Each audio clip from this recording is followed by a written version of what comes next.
Subscribe करा महानुभाव प्रतितीपंथ चॅनलला व बेल बटन अवश्य दाबा लेटेस्ट नोटिफिकेशन प्राप्त करण्यासाठी। दंडवत प्रणाम। जय श्री कृष्ण। महानुभाव प्रतितीपंथ या परिवारातील सर्व सदस्यांना दिवाळीच्या खूप खूप शुभेच्छा।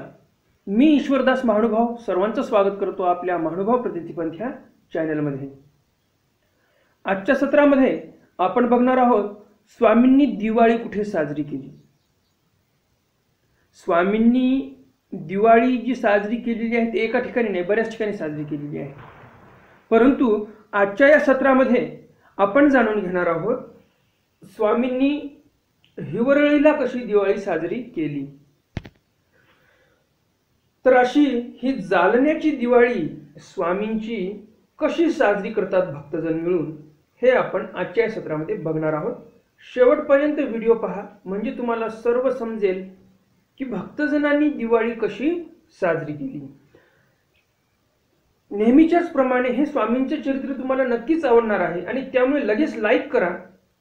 नवीन दर्शक कोणी आले असतील त्यांनी अजून चॅनलला सबस्क्राईब केलं नसेल तर लगेच चॅनलला सबस्क्राईब करा आणि बेल बटन अवश्य दाबा। बेल बटन दाबल्यानंतर त्यामध्ये ऑल ऑप्शन सिलेक्ट करा म्हणजे मी स्वामींचं चरित्र अपलोड केल्यानंतर सर्वप्रथम नोटिफिकेशन तुम्हाला येत जाईल आणि सर्वप्रथम तुम्ही स्वामींच्या चरित्राचं श्रवण करू शकाल। तर चला तर जास्त उशीर न करता आज काही नवीन ज्ञानार्जन करूया। दंडवत हो। लीळा चरित्र पूर्वार्ध लीळा क्रमांक 480। तसं आपलं दररोजचा जो क्रम आहे आपला तो अनुक्रमे चालण्याचा आहे, परंतु दिवाळीचा सण असल्यामुळे मला असं वाटलं की तुम्हाला स्वामींनी दिवाळी कशी साजरी केली हे माहिती असायला पाहिजे आणि म्हणून मी सरळ 480 क्रमांकाची लीळा पूर्वार्ध भागातील ही घेत आहे।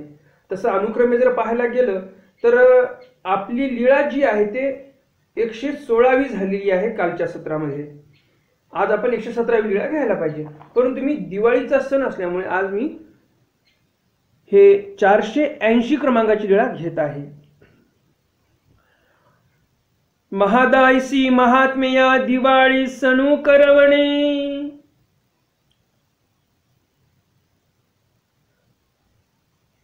महादायीसा महात्म्या दिवाळी सणू करवणे। महादायीसाला महात्म्यांना स्वामींनी सण करायला लावला। तर स्वामी मनाने म्हणतात का की तुम्ही आज सण साजरा करा, तर तशातला काही भाग नव्हता। तर तिथे महादायीसा विनंती करते। महादायीसी विनविले। महादायीसा विनंती करतात, जी जी मी गोसावियांचा ठाई दिवाळी सणू करीन। मी स्वामींच्या ठिकाणी दिवाळी सण करणार आहे। सर्वज्ञ म्हणितले। स्वामी म्हणतात महात्म्या सहितू करा तुमते असे ते तुम्ही करा न पुरे ते बाईसा ते मागा। स्वामी म्हणतात हो करा ना दिवाळी सण साजरा, महात्म्या सोबत करा। जे काही तुमच्याकडे सामग्री आहे ते तुम्ही उपयोगात आणा, परंतु जर काही कमी पडलं तर बाईसाकडून तुम्हाला जे काही कमी पडले पदार्थ ते तुम्ही मागू शकता। हो का जी। महादायीसा म्हणतात ठीक आहे। मग सांजवळे महादायीसी पाण्याची सामग्री केली। चिकसा तेल उमाईसाचा घरुणी आणिला। सांजवळे महादायीसी पाण्याची सामग्री केली म्हणजे संध्याकाळच्या वेळेला पाणी वगैरे व्यवस्थित साठवून ठेवलं। चिकसा केला, तेल आणलं उमाईसाच्या घरून आणि मग प्रातःकाळी गोसावियांसी पुढू झाला। सकाळी सकाळी स्वामी उठले, गोसावियांसी आसन रचिले। आदल्या दिवशी संध्याकाळी सर्व पाणी चिकसा उठणं सगळं तयारी करून ठेवलं आणि दुसऱ्या दिवशी सकाळी उठले स्वामी की लगेच स्वामींना आसन रचलं बसण्यासाठी। भक्तजना पाट पास वडिले। भक्तजनांनी भक्तजनांसाठी पाट जे असतात ते पासवडले म्हणजे त्या पाटावर कपडा टाकला। जोनळ्याचे चौकू भरिला गोसावी आसनी उपविष्ट झाले। भक्तजनांनी पण मदत केली महादायीसाला। पाटू पासवडीला म्हणजे काय तर पाटावर वस्त्र टाकलं, त्याला पासवडणे असं बोलतात. आणि त्यावर जोंधळ्याचा चौकू भरिला, ज्वारीचा चौक जो असतो तो भरला. चौक भरणे म्हणजे काय, ज्याप्रमाणे आता पाट आहे, पाटावर कपडा टाकला आणि त्यावर मग डिझाईन काढायची ज्वारीने, अशी एकदम रांगोळी जशी काढतो आपण त्याप्रमाणे असा चौक करायचा आणि मध्ये अशी फुली टाकायची. एखाद्यास कोणी फुली टाकतही नाही, तर त्याला म्हणतात चौक भरिला. गोसावी आसनी उपविष्ट झाले, भक्त जन गोसावी आसे जे बैसले. स्वामी आसनावर उपविष्ट झाले, भक्तजन पण स्वामींच्या बाजूला बसले. महादायसी गोसावी आसी ओवाळणी केली. महादायसाने स्वामींना ओवाळणं चालू केलेलं आहे, ओवाळणी केली. भक्तिजन ओवाळिले, भक्तिजनांना पण ओवाळलं. गोसाव्यांसी विडा ओळगविला, स्वामींना विडा दिला. भक्तजनासी तांबोळ दिधली, भक्तजनांना तांबूळ दिलं. सर्वज्ञ म्हणितले तांबूळ घ्या गा, स्वामी म्हणतात तांबूळ घ्या. जे माग वाक्य आलं, गोसाव्यांसी आसन रचिले आणि भक्तजना पाठ पासवडिले. म्हणजे इथं काय सांगायचं आहे चरित्रकारांना, तर स्वामींसाठी जे महादायस्थानी आसन रचलं त्यावर स्वामी बसले आणि जे पाठ पासवडले भक्तजनासाठी, पाटावर कपडा टाकून ठेवला ते भक्तजनांना बसण्यासाठी, त्याच्यावर चौक भरून. आणि नंतर मग ज्याप्रमाणे अनुक्रमे चालू आहे सांगणं की महादायसाने स्वामींना ओवाळलं, मग भक्तिजनांना पण ओवाळलं, स्वामींना विडा दिला, मग भक्तिजनांनाही तांबूळ दिलं. हे सगळं अनुक्रमे चालूच आहे. कारण स्वामींनी काय सांगितलेलं आहे, दिवाळी जर करायची असेल तुम्हाला तर महात्म्यासहित करा, म्हणजे भक्तजनांची पण दिवाळी करा. त्यामुळे महादायसा हे स्वामींसोबतच भक्तजनांचीही दिवाळी इथे करत आहेत. सर्वज्ञ म्हणितले तांबूळ घ्या गा, मग गोसावी महादायसासी तांबूळ दिदले. स्वामी म्हणतात तांबूळ घ्या, भक्तजनांना म्हणतात, आणि मग स्वामी स्वतः महादायसांना पण तांबूळ देतात. गोसाव्यांसी मर्दना दिधली, स्वामींना बाईसांनी मर्दना दिली. उरले या चिकसयांतू आणि चिकसा घातला. जे काही उठणं उरलं होतं ते त्या उरलेल्या उठण्यामध्ये जास्त अजून उठणं टाकलं आणि त्या उठण्याने ते उठण्याची जी वाटी होती ते भक्तिजनाशी दिली, म्हणजे भक्तजनांना ते उठणं देऊन टाकलं लावण्यासाठी स्वतःच्या अंगाला. भक्तिजनी एकमेकाचे अंगे उठली, भक्तजनांनी एकूण एकाच्या अंगाला उठणं लावलं, मस्त मालिश केली. गोसाव्यांचा श्रीमुकुटी तेल ओळगविले, स्वामींच्या डोक्यामध्ये तेल टाकलं. डोक्यावर उरले तेल तया अंतू आणिक तेल घातले. स्वामींच्या श्रीमुकुटावर जे तेल टाकलं आणि त्या वाटीमध्ये जे तेल उरलं त्या तेलामध्ये दुसरं तेल अजून टाकलं.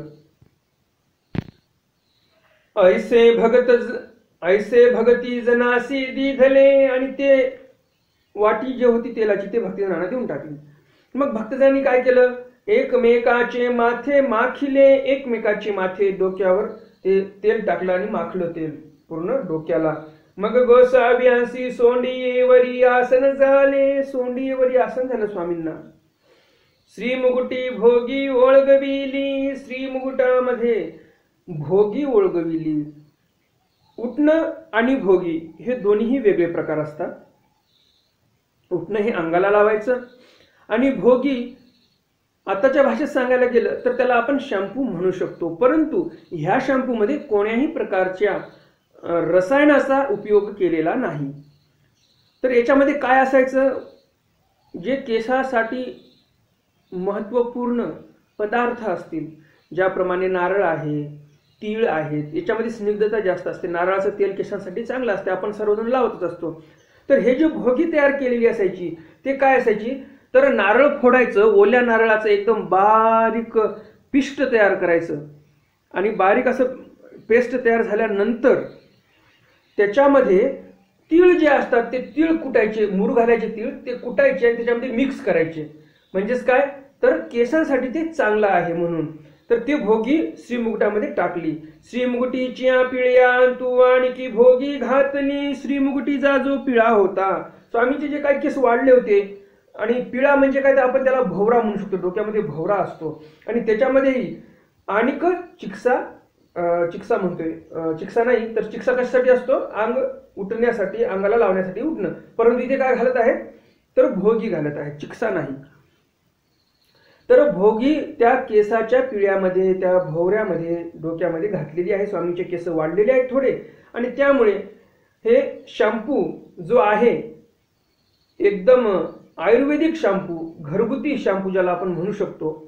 हल्ली सर्व केमिकल वाढलेले आहेत त्या शॅम्पूमध्ये, नैसर्गिक काही राहिलेलं नाही, सगळं रासायनिक झालेलं आहे. परंतु हा जो शॅम्पू आहे स्वामींचा, हा एकदम नैसर्गिकरित्या तयार झालेला आहे. याच्यामध्ये कोणत्याही प्रकारचं केमिकल टाकलेलं नाही.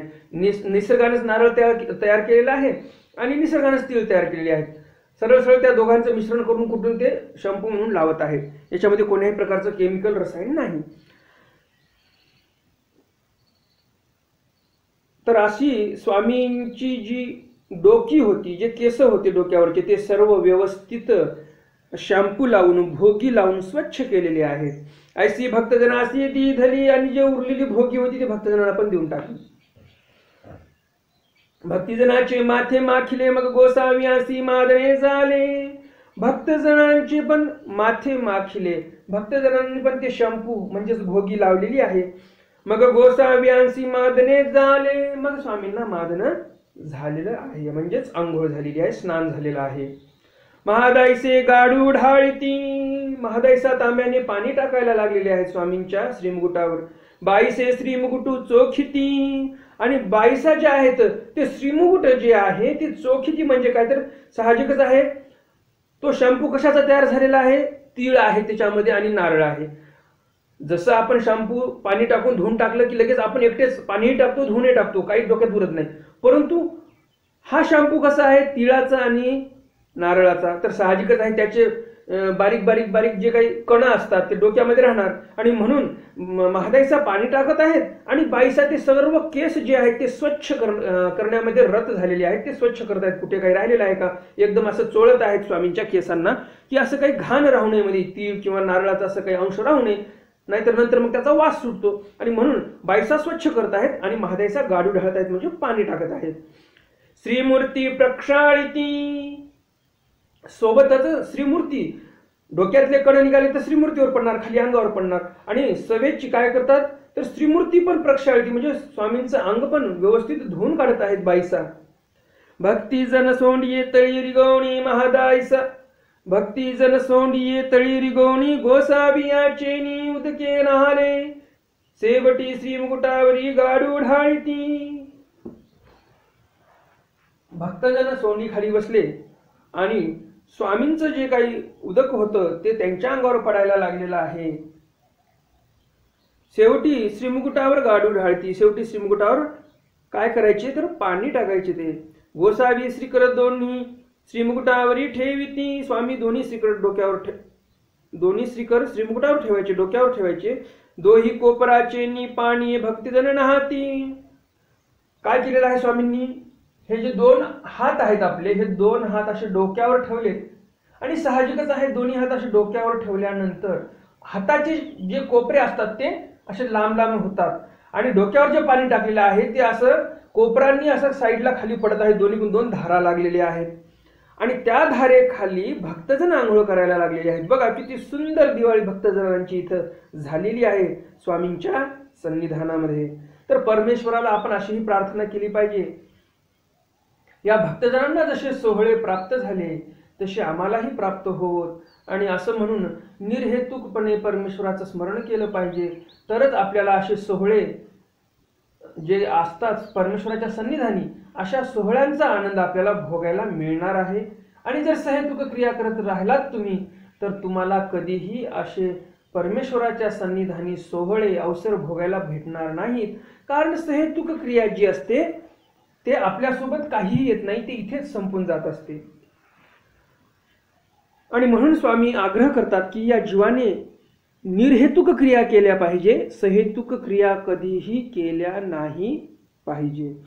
तर अशा प्रकारे भक्तजनांनी पण जो सोहळा आहे दिवाळीचा तो स्वामींच्या सन्निधानामध्ये साजरा केलेला आहे.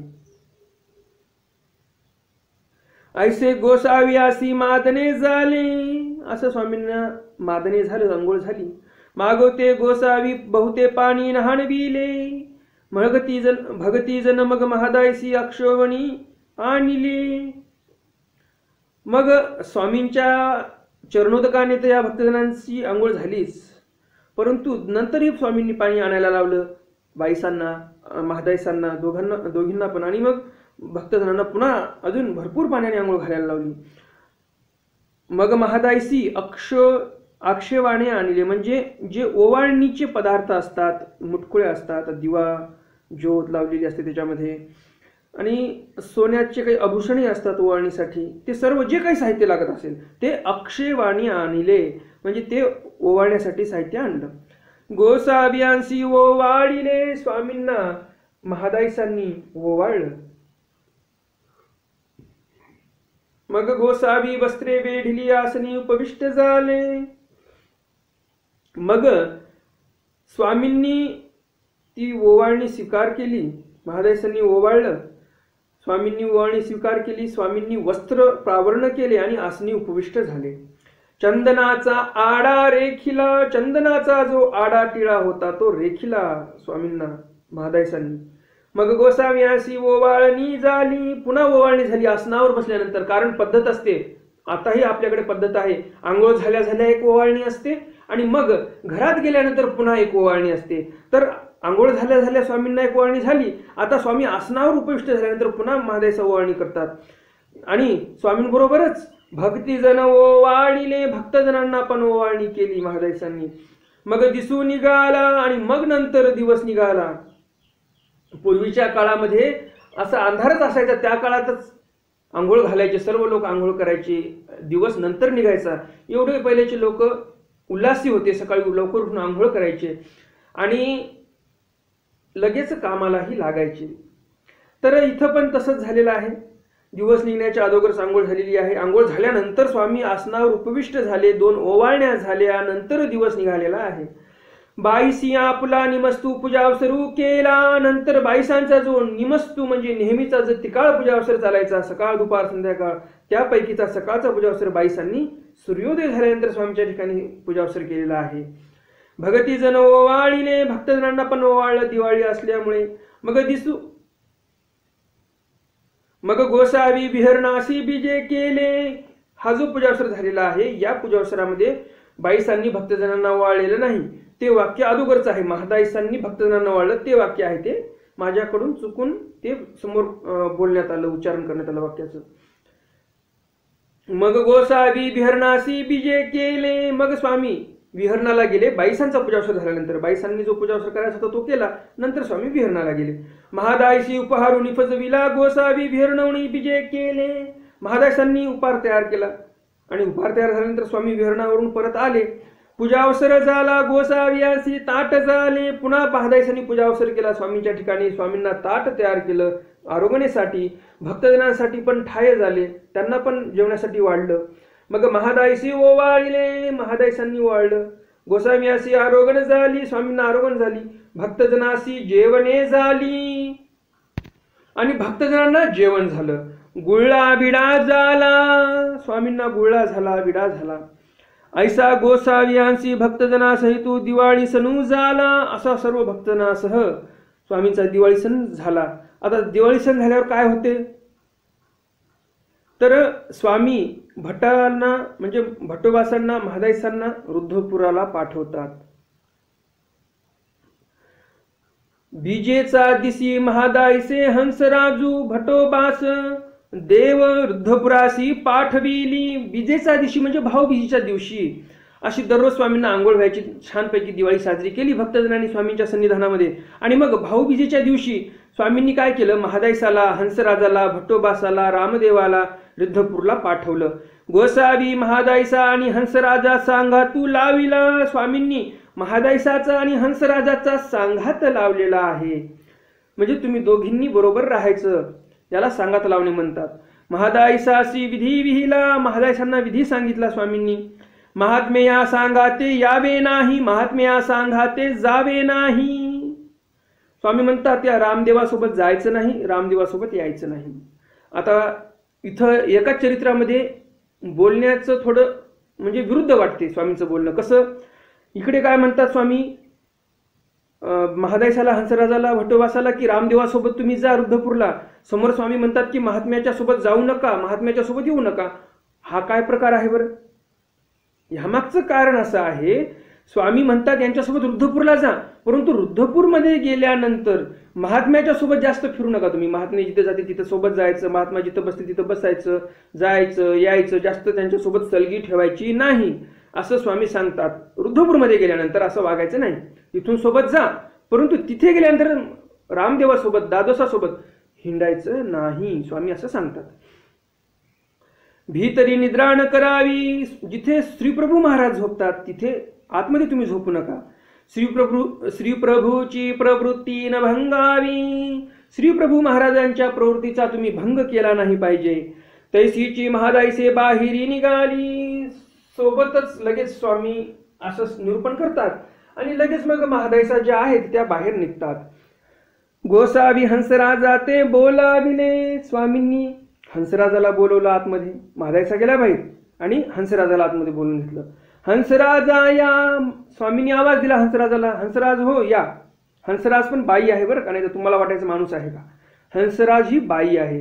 सर्वज्ञ म्हणितले. स्वामी म्हणतात हंसराजाला, ये येथीच्या प्रवृत्ती एकत्र उठिती बैसती, झणे काही आणोनी आण घ्या हो.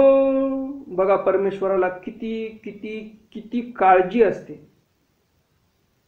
या जीवाची. स्वामी म्हणतात ये येथीची या प्रवृत्ती एकत्र उठती बैसती. स्वामी म्हणतात आमची इच्छा आहे म्हणून हे सर्व एकत्र उठतील बसतील. झणे काही आणून आण घ्या हो. चुकूनही तुमच्या मनामध्ये पाप येऊ देऊ नका की हे सगळे सोबतच राहतात. असे काही पापाचे विचार तुमच्या मनामध्ये येऊ देऊ नका. बिलकुल पाप मनामध्ये येऊ देऊ नका. या सकरडी या गायी असती, महादायसे आपुला जीवी म्हणू लागली. स्वामी काय म्हणतात की ह्या ज्या गायी आहेत ह्या सकरडिया गायी आहेत. स्वामींनी उपमा कशाची दिली बघा. गायीला महत्व का आहे हे आपल्याला लक्षात येते की स्वामी पण गायीचं उदाहरण देतात. स्वामी म्हणतात की हे महादायसा वगैरे जे आहेत हे सकरडिया गायी आहेत. म्हणजे काय तर एक गवत असते, करड नावाचं गवत असते आणि ते गवत गायींनी खाल्लं तर पोट तर भरते. त्यांना असं वाटते पोट भरलं, परंतु शरीराला तुष्टी पुष्टी अशी काय होत नाही. शरीराला पौष्टिक असं राहत नाही. ते गवतामध्ये पौष्टिकता काहीही नसते त्याच्यामध्ये. फक्त गायीचं पोट भरते बस एवढंच. गायीची तुष्टी पुष्टी काही होत नाही. तर स्वामींना हेच सांगायचं इथे की ही जी महादायसा वगैरे आहेत ह्या सकरडिया गायी आहेत. यांच्या ठिकाणी काय तुष्टी पुष्टी नाही. जशा गायी दुबळ्या असतात ह्या दुबळ्या गायी आहेत. यांच्यामध्ये रजस्तम काहीही नाही, विकार नाही यांच्यामध्ये. आणि तुम्ही चुकूनही यांच्या ठिकाणी पापाची भावना घेऊ नका असं स्वामी समजावून सांगतात हंसराजाला की उद्या चालून महादायसावर या बाईने काही पापाचा आरोप करू नये, काही पाप बुद्धी कल्पू नये. परंतु इकडे काय होते, महादायसाला काय वाटते, महादायसे आपुला जीवी म्हणू लागली. हंसराजा आतमध्ये गेली, महादायसा बाहेर आली. महादायसाच्या मनात वाटायला लागलं, गोसावी काही विसेखू निरोपू हंसराजा देत असती. महादायसाला वाटलं काहीतरी विशेष निरोप जो आहे तो स्वामी हंसराजापाशी सांगत आहेत. तैसीची हंसराजू आली आणि लगेच हंसराज बाहेर आली. दुःख करू लागली. हंसराज लागली दुःख करायला. का दुःख करू लागली? कारण हंसराज कशी होती, ही त्या पद्धतीची बाई होती. थोडंफार काही झालं तर काही आरोप घेण्यासारखी, जिच्या मनामध्ये पापच होतं अशी बाई होती ती. आणि म्हणून ती दुःख करते. महादायसी पुसले. महादायसा विचारते, हंसाईसे गोसावी काही निरोपू दिधला. हंसाईसे, स्वामींनी तुमच्याजवळ काय निरोप दिला बरं? महादायसा विचारणा करतात हंसराजाला. काहीसा निरोपू आई. हंसराजा म्हणते कशाचा निरोप आई? माझी प्रकृती दोखज रूप. माझी जी प्रकृती आहे, माझा जो स्वभाव आहे तो कसा आहे? दोषज, म्हणजे नेहमी दोषालाच जन्म देणारा आहे. दोषज रूप आहे. माझा स्वभावच असा आहे की मला चांगलं कुठं काही दिसत नाही, मी दोषच घेत असते. म्हणून गोसावी तुमचा परिहारू दिधला, आणि म्हणून स्वामींनी तुमचा परिहार माझ्याजवळ दिलेला आहे की हे तसे पापी माणसं नाहीत, ह्या सकर्डिया गायी आहेत, यांच्या ठिकाणी कोणत्याही पापाच्या भावना नाहीत. आमची इच्छा आहे म्हणून हे सर्व एकत्रित राहतील, उठतील, बसतील, आणि तुमच्या मनामध्ये किंचितही पापाची वासना येऊ देऊ नका, असा तुमचा परिहार माझ्याजवळ स्वामींनी दिलेला आहे, अशी हंसराजा महादायसांना सांगते.